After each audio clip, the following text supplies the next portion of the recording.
What do you know about quantum computers? Personally, I knew almost nothing about this technology before I started my research. But after diving into the world of quantum computing, I genuinely regretted not doing it sooner. Even before I began reading about quantum computers, I had a thought. The driving force behind global technological progress and economic growth ultimately comes down to just two things: software, like algorithms and neural networks, and hardware, computers themselves. Why is that idea so important? Let me explain. Since around 2022, we've been living through the fourth technological revolution, or more precisely, we've started feeling its consequences. Artificial intelligence has stormed into the daily lives of billions, disrupting entire industries we once believed were safe from automation.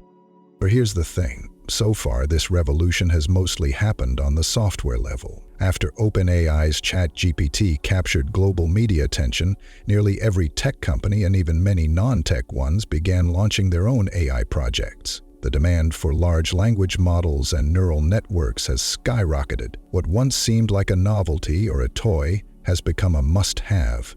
AI is no longer optional. It's everywhere. And yet, for all this progress, there's a bottleneck. If we ever hope to build general artificial intelligence, or even artificial superintelligence, if that's possible at all, we'll need more than smarter algorithms. We'll need a new kind of computer. As I read deeper into the field, especially theoretical physicist Michio Kaku's book, Quantum Supremacy, I began to realize that this simple observation is exactly where today's frontier lies. If AI is going to take its next big leap, it won't be on the back of traditional computers. Moore's law is slowing down. The classical computer is nearing its physical limits. Limits in structure, speed, heat, and size. We're running out of room to grow using conventional architecture. The solution? Quantum computing. Quantum computers operate on fundamentally different principles, leveraging the quirks of quantum mechanics to process massive amounts of data in parallel. This makes them a natural fit for AI. In turn, artificial intelligence could help optimize quantum systems themselves. As Google CEO Sundar Pichai put it, AI will accelerate quantum computing, and quantum computing will accelerate the development of AI. In May 2024, Ghana introduced a draft resolution at the United Nations General Assembly, a resolution that was supported by more than 70 countries. As a result, 2025 was officially declared the International Year of Quantum Science and Technology. That means governments around the world are now being called on to raise public awareness of quantum technologies throughout the year. Yes, in some ways it's a public relations campaign, but one with real global momentum behind it. There's just one problem. Quantum computers are extremely difficult to explain. The technology is abstract, intangible, and let's be honest, mind-bending. Even detailed articles and flashy infographic videos often leave people more confused than before. That's no accident. As Richard Feynman, one of the founders of quantum electrodynamics and a key visionary behind quantum computing, famously said, "I think I can safely say that nobody understands quantum mechanics. If you think you do, stop asking yourself, how can this be? Or you'll end up in a dead end from which nobody has yet escaped." Quantum physics studies how matter and energy behave at the smallest possible scale, at the level of atoms and subatomic particles. At this level, the equations of classical mechanics, the ones developed by Isaac Newton, break down. They're excellent for describing how everyday objects move, but they can't explain how photons, electrons, or atoms behave. Quantum physics was born in 1900 when German scientist Max Planck introduced the idea of a quantum, the smallest possible unit of energy, while studying thermal radiation. A few years later, Albert Einstein proposed that light itself consists of quanta, or photons. That radical idea challenged the physics of the 19th century and helped form the foundation of quantum mechanics, a new science that launched the first quantum revolution. By the 1930s and 1940s, research into semiconductor materials led to the invention of the transistor, the building block of modern electronics. Now, in the 21st century, we're standing on the edge of a second quantum revolution. This time, it's not just about observing quantum effects. It's about controlling individual quantum objects, atoms, photons, and electrons. and using them to build machines that can process information in ways we've never seen before. So, how does this connect to you? Did you know that your ordinary non-quantum digital smartphone, which you are probably using to view this issue right now, works thanks to quantum effects? Today's processors rely on transistors so small, just a few nanometers wide, that classical physics doesn't fully apply. They operate based on quantum tunneling, a phenomenon where electrons leak through barriers that should be impenetrable. This is pure quantum mechanics. Without it, there would be no modern electronics, no fiber optics, no internet, lasers, flash drives, CDs, integrated circuits, and even graphene. All of these technologies emerged from quantum physics. And now we're going a step further. The quantum computer. Not just faster, fundamentally different. The idea of using quantum effects to build computers was first proposed by Richard Feynman, a Nobel Prize-winning American physicist and pioneer of quantum electrodynamics. In the 1980s, Soviet mathematician Yuri Manin also discussed the idea in his book Computable and Uncomputable, suggesting that quantum devices could be used to simulate the complex information processes in DNA. What makes quantum computers so powerful is parallelism. Classical computers operate using bits, zeros and ones, but quantum computers use qubits, which can exist in a superposition of both states at once. That means quantum machines can evaluate millions of possibilities simultaneously. For example, the classical computer calculating the path a mouse could take through a maze must examine every route, one by one. A quantum computer can analyze all possible routes at once. That's not just faster, that's a new way of thinking. In 2019 and 2020, two landmark announcements changed everything. First, Google claimed that its Sycamore quantum computer had achieved quantum supremacy, a point at which a quantum computer can outperform even the most advanced classical supercomputers in specific tasks. Sycamore reportedly solved a mathematical problem in 200 seconds that would take the world's fastest supercomputer 10,000 years to complete. The MIT Technology Review compared the event to the launch of the first satellite or the Wright brothers' first flight. It was the dawn of a new era of machines, compared to which today's most powerful computers will look like an abacus. Shortly after, the Chinese Academy of Sciences claimed that its own quantum computer was 100 trillion times faster than a conventional supercomputer for certain calculations. As theoretical physicist Michio Kaku puts it, this marks a revolution that could change the entire landscape of the information world. And given how digitized our civilization has become, that means it could change the entire world. IBM's VP, Robert Sutor, summed it up calmly but with weight. I think this will be the most important computing technology of this century. What does this mean for the future? Quantum computers won't just be faster versions of what we already have. They'll be able to tackle problems that classical computers literally cannot solve, even with all the time in the universe. Take chemistry, for example. Simulating how atoms interact in a complex chemical reaction is far too intricate for digital computers. Quantum computers, however, operate on the same physical principles as the molecules themselves. That makes them ideal tools for discovering new materials, drugs, and clean energy solutions. That's why companies like Google, IBM, Intel, Microsoft, Rigetti, Honeywell, and others are racing to develop working, scalable quantum computers. Silicon Valley leaders and industry giants around the world know one thing for sure. If they don't keep up with the quantum revolution, they'll be left behind. The pace of progress is too fast. The stakes are too high. And today, anyone can experience the beginnings of this revolution. Thanks to projects like IBM's Quantum Experience, launched in 2016, the public can now access real quantum computers over the internet for free. IBM currently offers access to over 15 quantum systems online, with users ranging from curious individuals to major players like Samsung and JP Morgan Chase. Even global financial markets are paying close attention. ION, one of the first companies focused exclusively on quantum computing, made headlines when it went public, raising $600 million in its IPO.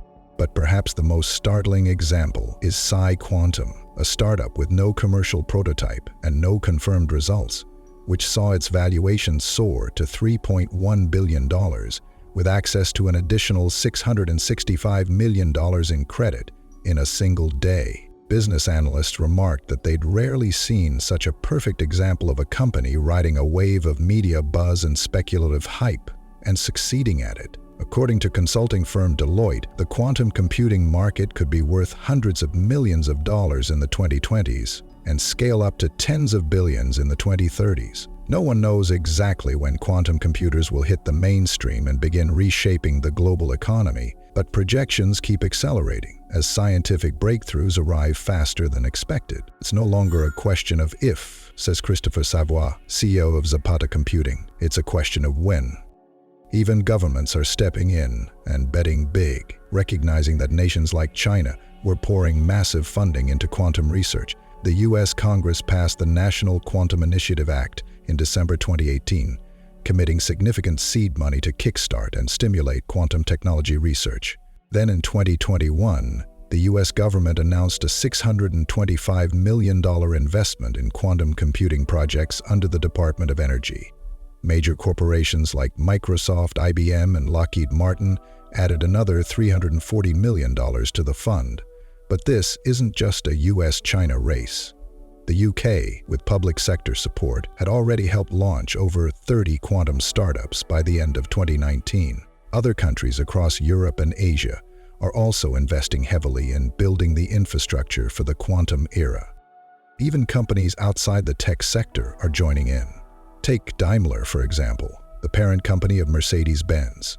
Though not traditionally a computer manufacturer, Daimler is now investing in quantum computing as a tool to unlock innovation in automotive design and development. Their competitor, BMW, is taking it just as seriously. Julius Marcia, one of BMW's tech executives, wrote, "We're exploring the transformative potential of quantum computing in the automotive industry with great interest, and we are fully committed to pushing the limits of our engineering capabilities." Major global companies like Volkswagen and Airbus have already established their own internal divisions focused on quantum computing. The goal? To explore what transformative effects quantum calculations might have in their industries. Even the Large Hadron Collider near Geneva, the world's largest scientific instrument, capable of smashing protons together at energies of 14 trillion electron volts to recreate conditions from the early universe, is now integrating quantum computers into its data analysis. Each second, the collider generates up to 1 trillion bytes of data from billions of particle collisions. Quantum systems can sift through this data with unprecedented speed. One day they may even help us unlock the ultimate mystery: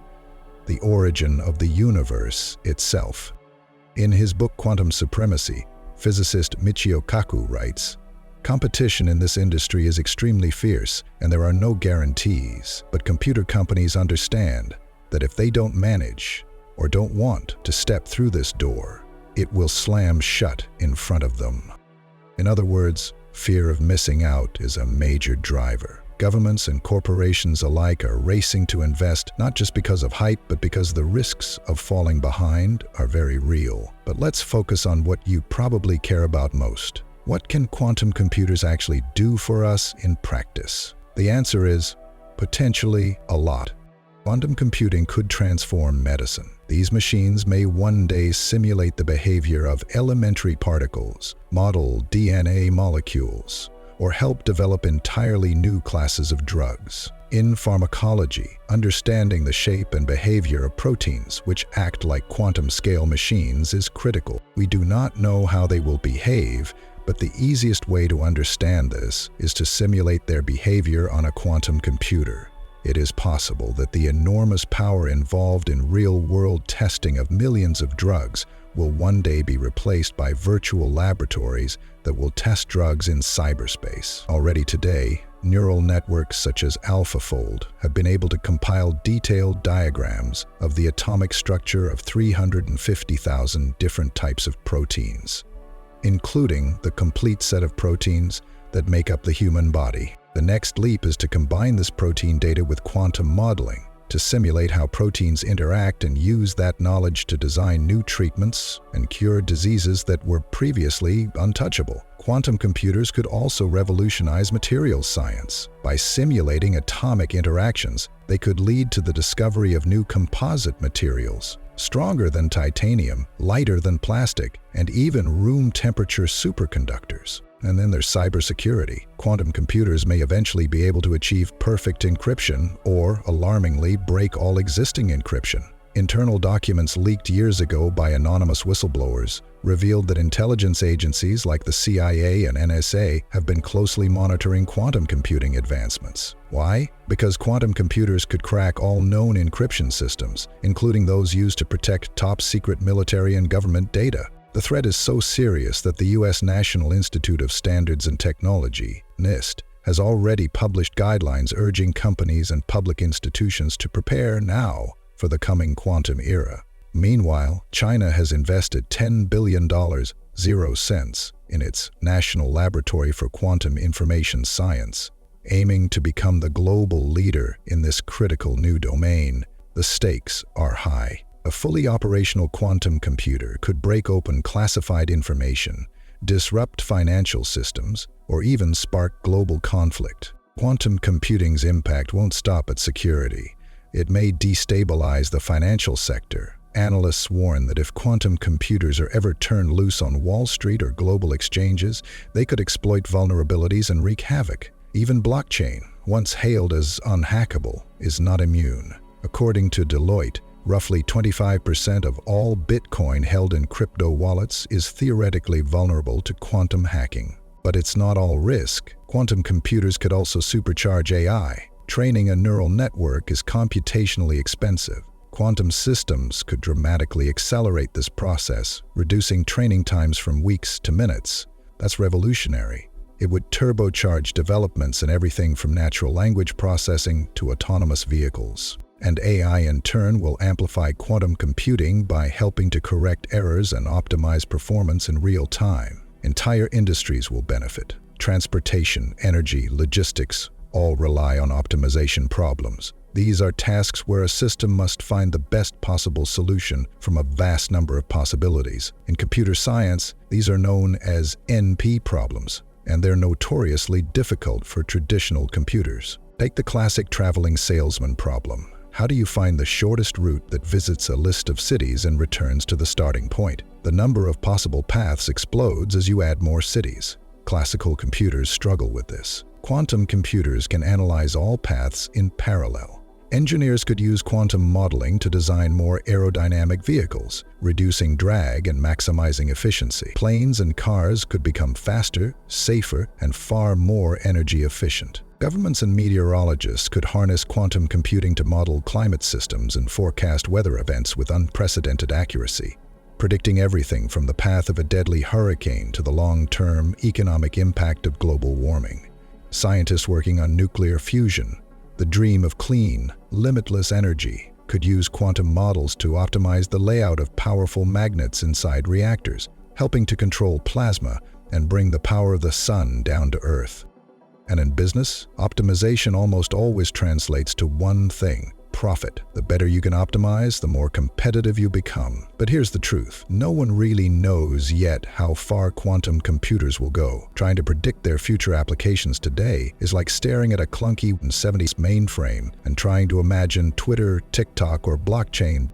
It's not that the ideas are impossible. It's that our imagination is limited by the technology we currently understand. So when you hear people talk about quantum supremacy, this is what they mean. The belief that quantum computers will solve problems that no classical computer could ever solve, no matter how much time or power it has.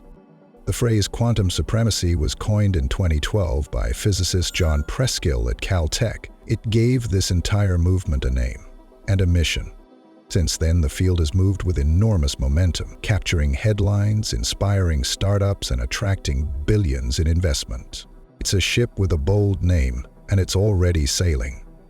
And yet, the more I read, the more articles I studied, the more forecasts I saw from glowing advocates of quantum supremacy, the more a few quiet questions began to creep in. How did this mysterious world-changing technology even come into existence? How does it actually work? And, perhaps the most important question of all, what if these smiling scientists aren't telling us everything?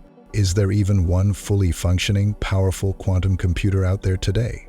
Because here's the thing, The tone of most writing on this topic is so bright, so relentlessly optimistic, so sugar-coated, that it starts to feel suspicious. To truly understand the origins of quantum computing, we should begin with a concept that shaped the modern tech landscape: Moore's Law. Named after Gordon Moore, co-founder of Intel, Moore's Law predicted that the processing power of computers, measured by the number of transistors on a microchip, would double approximately every 18 months. Moore first observed this trend in the late 60s, when new chip models were consistently arriving on the market year after year, each time packing twice as many transistors, and therefore roughly double the power. Moore famously noted that no other invention has had such a widespread impact on all of humanity, and he wasn't wrong. By 2025, according to the International Monetary Fund and the U.S. Bureau of Economic Analysis, California alone became the world's fourth largest economy, surpassing nations like Italy, France, India, the UK, even Japan. One of the key foundations of this economic dominance? Not oil, not gold, not land, transistors. Can we apply Moore's Law to the entire history of computing? It's hard to say, but what's certain is that the evolution of computing has been stunningly fast. Until the 19th century, we relied on mechanical calculators, rotating gears, pins, and levers that could handle basic arithmetic. In the early 20th century, electricity entered the picture. Mechanical parts were replaced by relays and cables. Then, during World War II, came the era of vacuum tube computers, machines large enough to fill entire rooms, powerful enough to crack wartime codes. After the war, transistors replaced vacuum tubes.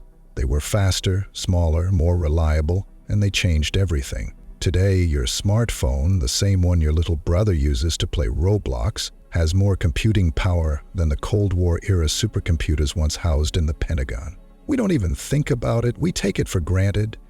Normally, we associate greatness with size. Massive airplanes transport hundreds of passengers across continents in hours. Towering rockets carry payloads to Mars. The Large Hadron Collider, a ring 27 kilometers long, may one day help us solve the mystery of the Big Bang. It's so large that much of Geneva could fit inside its circumference. But one of the most important inventions of the 20th century, the transistor, is so tiny that billions of them fit on a fingernail. And that's the paradox of modern technology. Sometimes smaller is better, not just in computers, but even in biology. Sitting atop your shoulders is arguably the most complex object in the known universe, the human brain. It contains about 100 billion neurons, each connected to roughly 10,000 others. It outperforms anything we've built. And yet, both a brain and a microchip, each built from billions of tiny functional units, can fit in your hand. But now, the era of classical computing, the age of transistors, may be coming to an end. According to Moore's Law, computing power should keep doubling, but we've run into a wall. Chips have become so compact that the thinnest transistor layers are now just 20 atoms thick. When that shrinks to around 5 atoms, strange things start to happen. Electrons begin to behave unpredictably. They leak through barriers. They generate so much heat that the chip risks melting. This isn't just engineering. This is quantum mechanics. And quantum mechanics doesn't care about Moore's Law. We're approaching the end of the silicon era. To understand the problem, imagine a city grid as a microchip. Cars are electrons and traffic lights are transistors. A red light means stop. That's a 0. A green light means go. That's a 1. Now imagine trying to cram more and more lights and intersections into a tiny block. Eventually, there's no more room. Cars drive onto sidewalks, crashes happen, chaos erupts. That's your short circuit. As chip elements approach atomic scales, Heisenberg's uncertainty principle kicks in. You can't precisely know the electron's position, and this unpredictability causes errors, heat, and ultimately failure. We can't shrink forever. So what comes next? We need a new architecture, a new type of computer. That's where the idea of quantum computing begins. It started not with engineers, but with theoretical physicists, the kind who spend their lives writing equations on blackboards and imagining particles most of us have never seen. In the early 80s, physicists began publishing papers proposing a radical new idea, a computer based not on binary switches, but on the fundamental laws of quantum mechanics. They weren't just guessing, they were careful. Their math showed that such a machine, under certain conditions, would not violate any known physical laws, and that it could outperform classical computers by orders of magnitude in certain tasks. These early papers were filled with technical jargon and complex equations, but also a kind of quiet hope, a whisper that something entirely new was possible. But if we're talking about origin stories, we should go further back to December 29, 1959, to a lecture that has since become legendary, a kind of quantum prophecy, delivered at the annual meeting of the American Physical Society at the California Institute of Technology. The man on the stage, Richard Feynman. The title of Richard Feynman's famous lecture sounds almost mystical. There's plenty of room at the bottom. Delivered in 1959 at the annual meeting of the American Physical Society at Caltech, it's now considered a prophetic vision, not just of nanotechnology, but also of the possibility of radically new kinds of computing. Feynman spoke of manipulating molecules and even individual atoms, a concept that would later give birth to nanotech, earning him recognition as the field's founding father. But tucked into this groundbreaking lecture was also a quiet but powerful idea. What if computers could be built at the atomic scale? Everyone who has studied the logical theory of computers has come to the conclusion that computers would be vastly more capable if they could be made several orders of magnitude more complex, Feynman said. He imagined computers with millions of times more elements than existed at the time. Machines that could make their own decisions, optimize their own methods, and even learn from experience. Such computers wouldn't just be faster, they would be qualitatively different. But then he asked, why hadn't we built them? If we wanted to create a computer with all these wonderful new capabilities, Feynman said, it would probably have to be the size of the Pentagon. It would require so much material that there might not be enough Germany to supply all the transistors.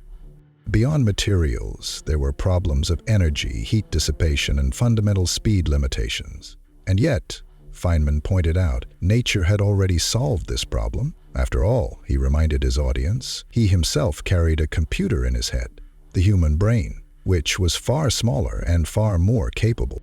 Feynman admired nature's engineering. Biological systems are astonishingly efficient at the smallest scales. Cells are tiny, yet they produce substances, transmit signals, store information, and perform complex tasks, all in a space measured in microns. The key to this information storage is DNA, long-chain molecules in which roughly 50 atoms encode a single bit of biological information. When we enter the very, very small world, say a diagram of 7 atoms, we discover many new possibilities, Feynman said. When we get down and tinker with atoms, we're working with a different set of laws. He ended his reflections with a sentence that now sounds like a prophecy. It seems that the laws of physics do not prevent us from making computers smaller and smaller, until the bits themselves are the size of atoms and quantum behavior takes over.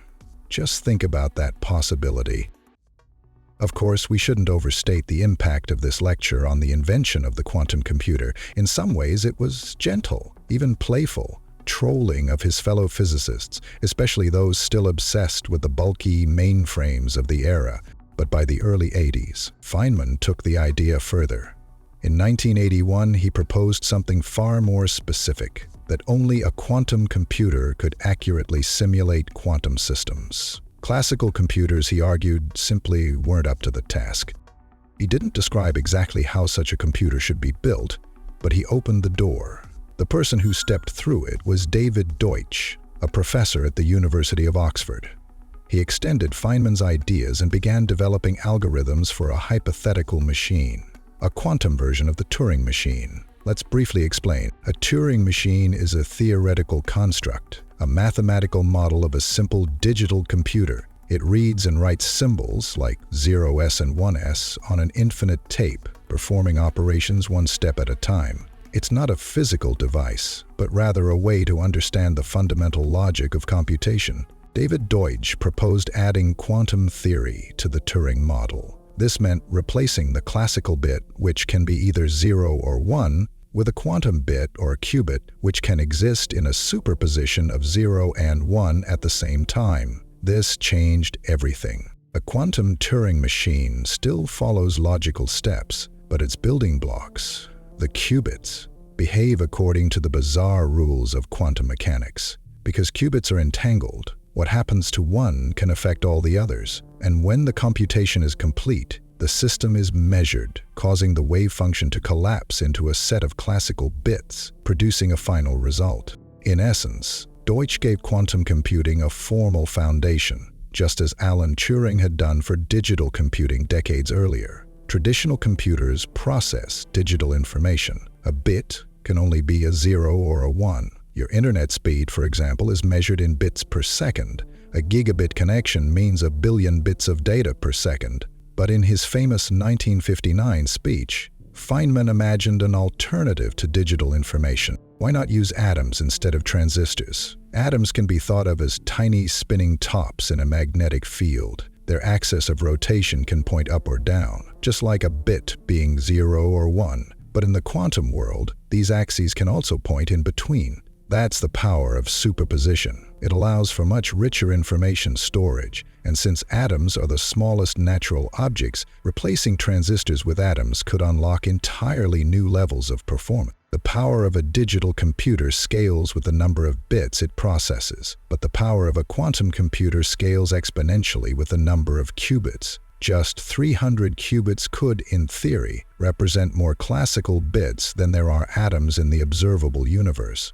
In the subatomic world, atoms don't behave like anything we're used to. They can spin in strange combinations of states. Unlike digital bits, which can only hold one piece of information at a time, a 0 or a 1, quantum bits, or qubits, have far more power. This is because of a strange quantum property called superposition, the ability of a particle to exist in multiple states simultaneously. Particles don't have just one defined state until they're measured. Until then, they exist in all possible versions of themselves, like a ghost of every outcome, collapsing into a single reality only when observed. It's a weird concept, and I won't drag you through all the quantum math. What matters is this: the laws of reality as we experience them simply don't apply at the atomic level. Electrons, for example, can literally be in two places at the same time. That doesn't happen in our everyday world. And there's more. Qubits can interact in a way that digital bits never can. This interaction is called entanglement,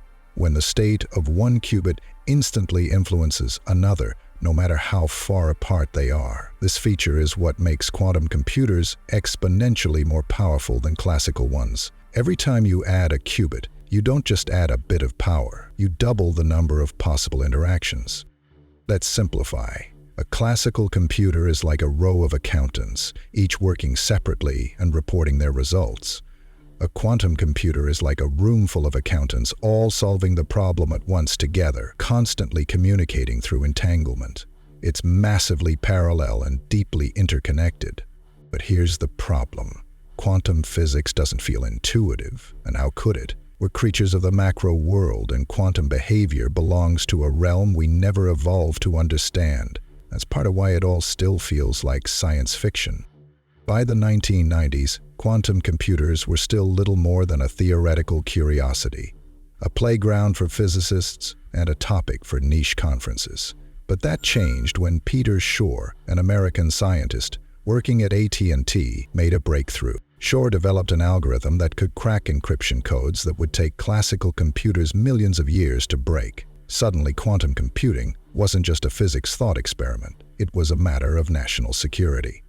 Governments took notice. So did tech giants. And soon, quantum computing was everywhere, on the agendas of world leaders, in research grants, in startup pitch decks, and in headlines. Today, it seems like everyone has at least heard about quantum computers. Maybe you've seen those glossy sci-fi images of strange golden chandeliers filled with coils and cables, dangling in sterile labs. They look alien, futuristic, untouchable. It feels like a revolution is coming. It feels inevitable. That's the vibe you get when you listen to the quantum optimists, the evangelists of quantum supremacy, but I consider myself a realist. And that brings us to the uncomfortable question posed in the title: is the quantum computer the greatest scam of the 21st century? Let's be honest. How far have we really come? I started digging into the criticisms, and what I found reminded me of another technology from pop culture. The flying cars in The Fifth Element. They seemed just around the corner. But have you seen anyone flying through your city lately? No? That's what I thought. Now, to be fair, both flying cars and quantum computers do exist, sort of, but only in limited, clunky, experimental forms. They're not products of industrial-scale civilization yet. You don't see fleets of flying taxis in the sky. And no, quantum computers aren't quietly running your Spotify recommendations behind the scenes either. And here's the catch. It's easy to prove that flying cars haven't arrived. Just look out the window. But quantum computers are trickier. Their development is cloaked in specialized labs, hidden behind closed doors, often reserved for elite researchers, billionaires, and defense agencies. There's a vague sense that we, the public, aren't meant to know exactly what's going on, yet somehow the media has been trumpeting their success for years, and frankly, it's starting to feel fishy. Try this for fun. Open Google and type in the phrase, "Quantum computers are a bubble." You'll find that this doubt isn't new and it's not unfounded. Take a look at educational articles or press releases on quantum tech. They often begin with bold headlines, "Scientists solve key challenge in scaling quantum computers." But scroll to the end and what do you read? Scaling quantum systems remains a major obstacle, likely requiring new discoveries in physics and years of engineering breakthroughs. Wait, what? So the headline announces a solution, but the fine print admits the problem remains. That's a classic bait and switch. The truth is, scaling quantum computers, that is, increasing the number of reliable qubits, is an unsolved problem. The more qubits you add, the harder it becomes to stabilize, control, and read them. These are fundamental issues, not just engineering hiccups. Quantum computers are absurdly sensitive. They require ultra-low temperatures, colder than outer space, just to function. And even then, the computations can be wrecked by cosmic rays, vibrations, or heat fluctuations too small for our bodies to detect. Quantum systems are extremely fragile. Even the slightest disturbance, a flicker of electromagnetic noise, a tiny vibration, can disrupt calculations and cause catastrophic errors. Qubits need an environment so precise, so delicately tuned, that maintaining it is not just difficult, it's astronomically expensive. Yet, despite this, most articles, books, and videos paint a wildly misleading picture. We're told that quantum computers are a real, functional technology based on the solid laws of quantum physics. We're told they already exist and are running in labs around the world. That they're just one engineering push away from everyday use. But let's be honest, the rare, sober voices of true experts, those who know how brutal reality actually is, are drowned out by a flood of hype, unsupported forecasts, breathless promises, and borderline religious fanaticism for a technological dream that,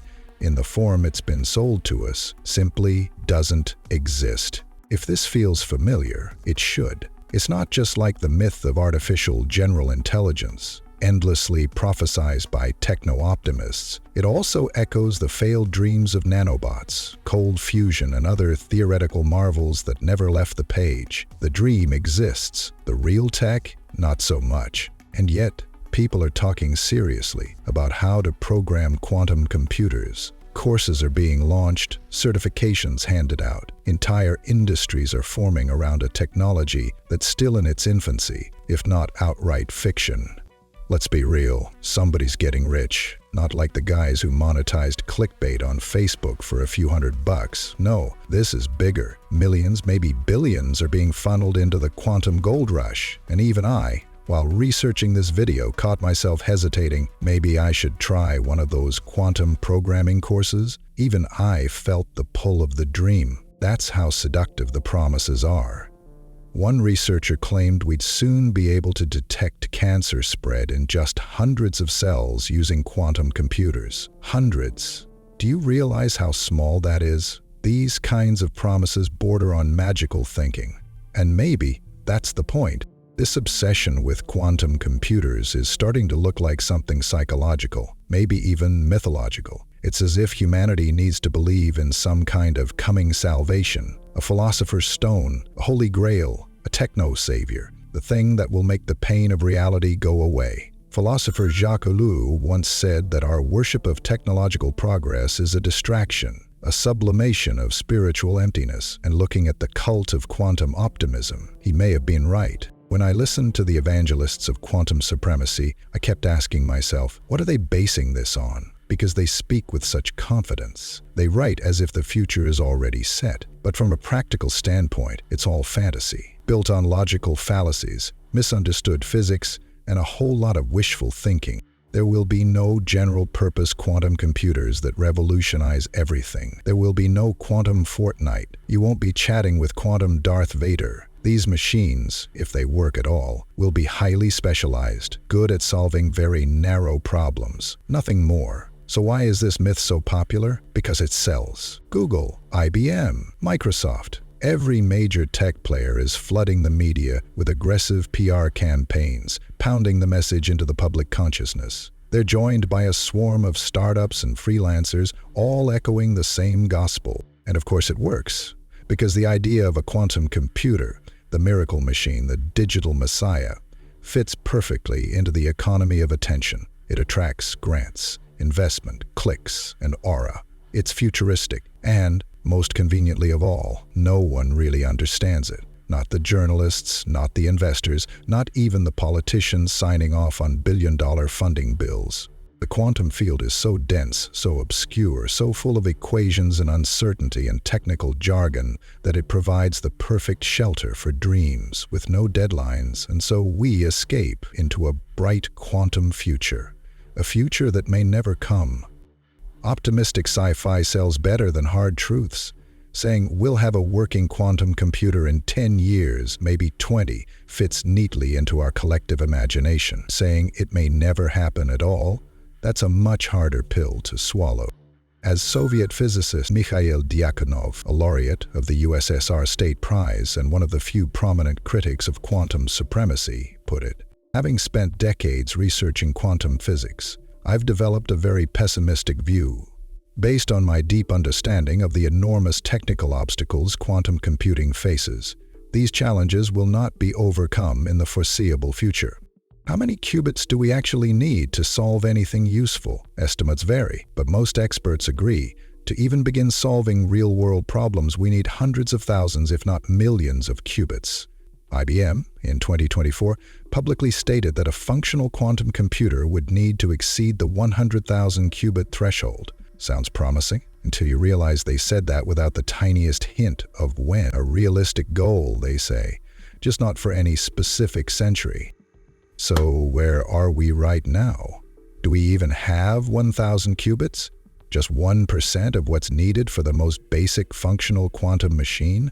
No, not even close. What we do have are tiny, absurdly expensive glorified Lego sets, still in the prototype stage. For instance, the best quantum chips right now top out at 156 qubits, maybe 105 on Google's much-hyped Willow processor. Back in 2018, when physicist Mikhail Dyakonov published his critical analysis, most systems barely manage single-digit or double-digit qubit counts. Now let's be outrageously optimistic. Let's pretend Moore's law applies to quantum computing, even though it doesn't, and say the number of qubits doubles every year. At that rate, it would still take decades to reach the 100,000 qubit line in the sand. Only then might we start to see something functional, and even this scenario is extremely doubtful. But wait, IBM announced a breakthrough, the mighty Condor chip with a staggering 1,121 qubits. That has to mean something, right? Nope, not really. Those are physical qubits, not logical qubits, which are what you actually need for error correction and useful calculations. There's no demonstration of real-time performance, no evidence that these qubits work together, no published proof of stability or coherence, just a flashy number on a press release. In reality, maybe a few dozen or a couple hundred of those qubits actually function reliably. But hey, 1,121 looks a lot better in a headline. And then there's D-Wave, the Canadian company that's somehow both a quantum pioneer and the punchline to a joke. In 2020, they claimed to be just about ready to release a quantum computer with 1,200 qubits. Sounds impressive until you realize that back in 2011, while the rest of the scientific world was wrestling with barely 5 qubits, D-Wave was already selling what they called a 128-qubit quantum computer for $11 million. That machine could solve one thing: discrete optimization. Their first buyer, Lockheed Martin, naturally. A defense contractor dropped millions on a black box that sounded futuristic and probably didn't do much. But hey, it had quantum in the name. D-Wave didn't stop there. By 2017, a 2,000-qubit model. 2018, 4,000 qubits. 2019, 5,000 qubits. At this rate, they should have a quantum universe simulator by 2030. Why is the head of D-Wave, who comically complains that his developments are called pseudoscience, not featured on the covers of all world's magazines as a revolutionary instead of someone like Elon Musk, who, to be honest, has long been associated with neither progress nor science? Here's why. D-Wave's devices aren't universal quantum computers at all. They're quantum annealers, machines built to handle a very narrow class of problems, and even then only theoretically. But they continue to market themselves as full-blown quantum computers, misleading the public, investors, and probably half of Silicon Valley. Still, they keep signing contracts with government agencies. They keep getting featured in quantum industry reports. They give grand interviews, pump out press releases, and brag about their 5,000-qubit machines, all while avoiding real scientific scrutiny. And finally, in April 2025, someone called their bluff. A fraud investigation was launched against D-Wave. Among the allegations, you won't believe it, their supposed breakthroughs in quantum computing may actually be little more than a marketing stunt. Imagine that. Quantum computers? A hoax? Who could have guessed? I've told you all of this so you can see just how distorted the media portrayal of quantum computers really is, so you understand how dire the situation is, how much smoke and mirrors, hype, and outright deception fill this space. But to avoid sounding like I'm just ranting without evidence, let me lay out the facts, clearly and simply. What we want: factor a 2048-bit number. What we've done: factor 35, a number with 6 bits. What we want: to simulate the behavior of a molecule with 151 electrons. What we've done: simulated one with 5 electrons. What we want: to optimize 6,000 objects in a complex system. What we've done: optimize one project out of 8 tasks. The gap between what's promised and what's possible is astronomical. Even today's 100-qubit systems face enormous engineering, physical, and theoretical limitations. Imagine what the challenges will look like at 10,000 qubits. A system still 10 times smaller than what's considered the bare minimum for useful quantum computing. It won't just be 10 times harder, it will be exponentially harder. Qubits require environments colder than deep space, maintained by massive, expensive refrigerators. The cost of operation alone is staggering. Does this mean we should abandon the idea? Not necessarily. Research is being funded. Scientists are experimenting. Maybe we'll discover something unexpected, something that really does change the world. But here's the truth. Don't expect too much. Not in the next 30 years. Don't believe the headlines. Don't trust the marketing, and definitely don't take tech company press releases at face value. If a true quantum computer is possible, then, at our current rate, we might not live to see it. And if it turns out to be fundamentally unachievable, then the sooner we dispel the myth, the better. But that doesn't mean we should lose our drive to explore new frontiers. Still, I want to end this story not as a realist, but as an idealist. In 1901, off the coast of Antikythera, divers pulled up a strange, corroded object from the depths of the Aegean Sea. Among the wreckage of a sunken ship, scattered coins, broken pottery, was something different. At first glance, it looked like nothing more than a barnacle-covered stone, but beneath the encrusted layers lay something remarkable. A gear, a wheel, an inscription, and then another gear, and another. What they'd discovered was no ordinary artifact. Dated to around 150 BC, the Antikythera Mechanism was a mechanical computer of unimaginable sophistication, possibly a gift for Julius Caesar himself. In 2008, researchers used X-ray tomography and digital scans to peer inside. What they found left them stunned. The ancient Greeks had built the world's first known computer. 2,000 years ago. If the Antikythera Mechanism marked the beginning of computing, then the quantum computer could represent its final chapter, the ultimate evolution of our desire to understand the universe. This ancient machine modeled the heavens. Its gears predicted eclipses, planetary motion, the cycles of the moon. It wasn't just a tool, it was a reflection of the human spirit, of our obsession with understanding the world around us. Because modeling reality is what we do. Children model social relationships with dolls and toys, artists model emotion with brushstrokes and music, scientists model nature with mathematics and code. To model the universe is to try, even briefly, to grasp it. This drive is what powers our pursuit of things like the quantum computer. It's not just about power or speed, it's about trying to answer the most profound questions. Where did we come from? What is this strange reality we live in? What is time, matter, consciousness?